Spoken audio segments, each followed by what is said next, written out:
Okay, good road win up at Michigan State. Like the way we responded when we were down 10-0 in the first quarter.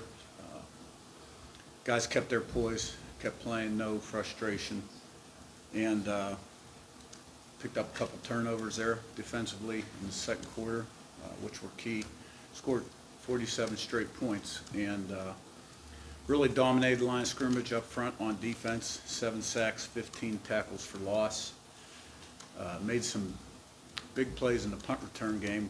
Blocked a punt, forced a muff, which also led to a touchdown. Had a couple big returns and also got a deflection at the end of the game on a punt.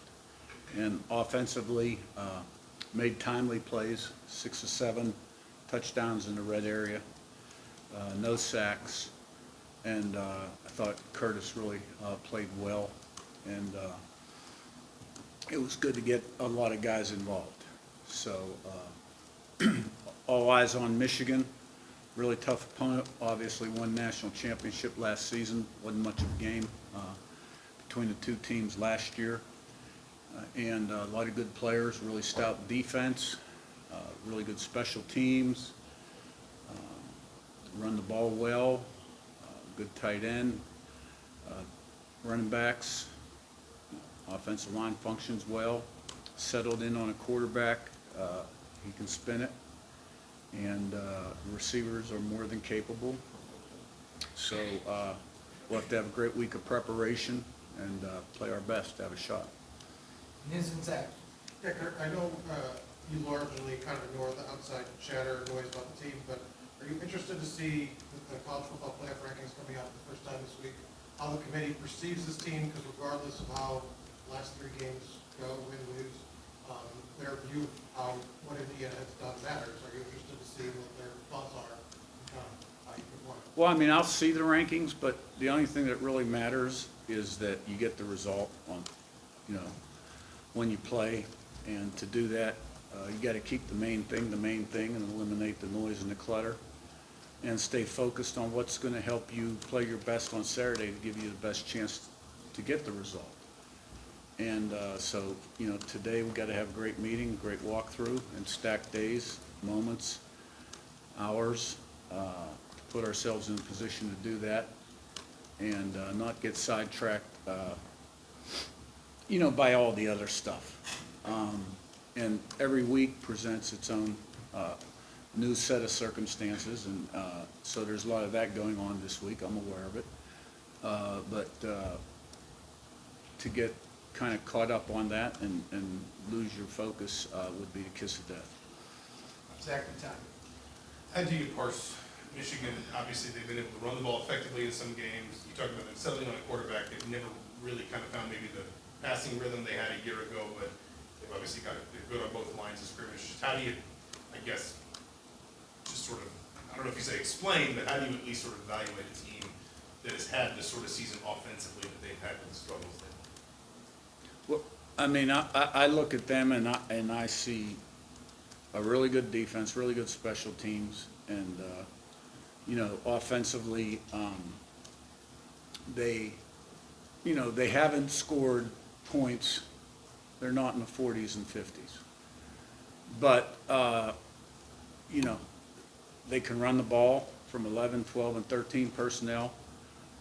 They've got weapons. They've got good backs. They got good players. And they're a good football team, coming in here with a lot of tradition, a lot of history, a lot of pride, and that's part of the reason it's on national TV at 3:30. So I mean, to meet that challenge, we got to have a great week of preparation. Todd and Seth. Heard Colston Loveland, one of the better tight ends, not just in the conference but in the country. When you have a tight end who can produce like he does, what does it change defensively, if anything, in terms of how you handle a team that tries to attack through their position? Yeah, well, you got to be aware of them for sure. Down the field and on screens, various things. Because when you've got size and speed like that, you can create, personnel mismatch. So he's an excellent football player. They got a lot of really good football players. Seth and Daniel on your left. Kurt, I know Michigan's defensive coordinator, Martindale, likes to blitz a lot. Has your offensive line seen a challenge like that in terms of the looks that they'll throw at you? And I guess what's your confidence level that they can handle a challenge like that? Well, we're still fairly early in our preparation, but, at this point in the season, you've seen most of what you're going to see. They do present a lot of looks, and they do a great job. He does a great job. He's an excellent coordinator. He coordinated in the NFL a long time, and when you put the tape on, you see, a defense that's very multiple, tries to create problems for offenses, and good players that fly around and play hard, and it all starts up front with them. They're good inside, and they're good on the edge, and they're an aggressive defense. So, we'll have a good plan to be balanced on offense and protect the quarterback and free guys up in the pass game, and hopefully good in critical situations, and and then we got to go out and execute it. Daniel, Pete? Yeah, I feel like when I look out, I see you on one end, I'll see the play on the complete other end. Why do you kind of stand as far away as you do? And how do you maybe choose when to insert where you stand, I guess? Yeah, I like to stay on top of what's going on in the game and, see what's going on front and coverage defensively, and also game situations, and always be thinking a play or two ahead. If it's third down, our defense is on the field, on the phone with Grant. Grant, what are you thinking here? Are we going to return this or go for the block? I think we ought to go for the return here. Those kind of things, and I'm on with the offense, and then I flip over with the defense just to hear what's going on. So, I'm trying to manage the game, be on top of the game, and, stay out of the way too, so to speak. But I've learned through the years that game management's a critical component of being successful. All the different situations, whether to go for it on fourth, 2-minute situations, when to call timeouts. 2 minutes before the half, whether to push it down the field or not, and to do the best job I can. That's where I feel like I'm the best. Is a little bit removed. Let the coaches coach. Every once in a while, if I've got something to say, like I brought the offense up when we were down 10-0, and said, "Look, a lot of game left here, one play at a time.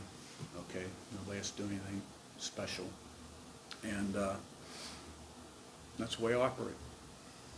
Pete up top, and Zach B. Hey, Kurt, excuse me, can you talk a little bit about the production you're getting from Trey Wettig and Tyrese Tucker? Yeah, Trey Wettig, older guy, played a lot of football in his career from Wisconsin. Coach Bostad coached him at Wisconsin, knew him. Been really solid for us at right tackle. That whole group has been, really solid. And, he gives you a great day of work every day at practice and on Saturday in the games. He doesn't talk a lot, but really in that group, aside from Kadick and Carter Smith, the other ones are pretty quiet. So playing really good football for us. Tyreek Tucker also is in that rotation. We rotate 4 guys inside. He made some really good plays developing as a football player. He's gotten better every year. I'm really proud of him. I see where he's come from and where he's at today. And, he was instrumental in Pons' pick 6, 2 weeks ago. When he deflected the pass, hit the quarterback's arm as he was throwing it. So that's a position inside where we are able to rotate guys, keep them fresh, and he's played really well. Zach B. and your right to Joe. Coach, the first 3 Big Ten games, you guys are -2 in the turnover margin. Now in the most recent 3 Big Ten games, you're +7. What in your eyes has been the biggest result or the biggest reason for that uptick in turnover creation? Yeah, well, we're normally pretty high in that turnover ratio. And we started out the season fairly well, and then we had a little spell there where we got a little bit behind. But they were critical in this pass game between the takeaways on defense and the block punts, which I consider a turnover, and the muff punts led to at least 16 points. And then the Nebraska game was 28 points. And, we're doing a good job of protecting the ball on offense, which is where it all starts, right? Quarterback's making good decisions in the pass game, and the ball carriers or receivers are tucking it away nicely. And on defense, you know, we're swarming the football, and our pass coverage has been tight. The first interception, Aiden Fisher was really good in his underneath coverage, deflected the pass, and Farrell made the interception. And on the second interception, Farrell made a really nice break on the ball and a nice catch for the interception. So, you know, when you fly around, good things happen on defense. And we're flying around, and a lot of good things are happening. TFL, sacks, and takeaways. Joe, you're right, the Jim last one. Coach, something I've noticed in the conference games is how your team's wearing down teams for the full 60 minutes. I guess, what does that say to the resiliency, both of the physical and the mental side, that your players treat every play like either it's tied or they're trailing? Well, that's what we preach, and never being satisfied, and they've responded. They've been able to kind of compartmentalize and have an edge, good competitive edge going into the game, and regardless of what the score is, you know, the standard's the standard, and, you know, we're doing a pretty good job of that first play to last play. Jim last one. Kurt, I know that we could talk about any individual unit in a positive matter, but this defensive front and the linebackers, what they did this past weekend, I know it's not historic, but pretty daggone close with, ended up negative 36 yards rushing after giving up a plus 22 in the front. The importance of what they have done all year long. Well, defensively, that's where it always begins, is up front. You know, being able to win the line of scrimmage. Both sides of the ball, we got to be able to win the line of scrimmage. Our defense has always been about creating havoc and disruption up front, TFLs and sacks. That hasn't changed. We play a little more zone coverage now than we used to play.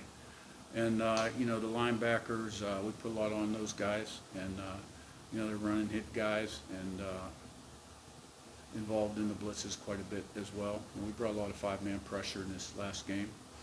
And so, you know, you win championships by having a great defense. And, you know, we certainly have played good defense here the last few weeks. And all season long been pretty consistent. All right, thanks, Coach. Thank you. It's good.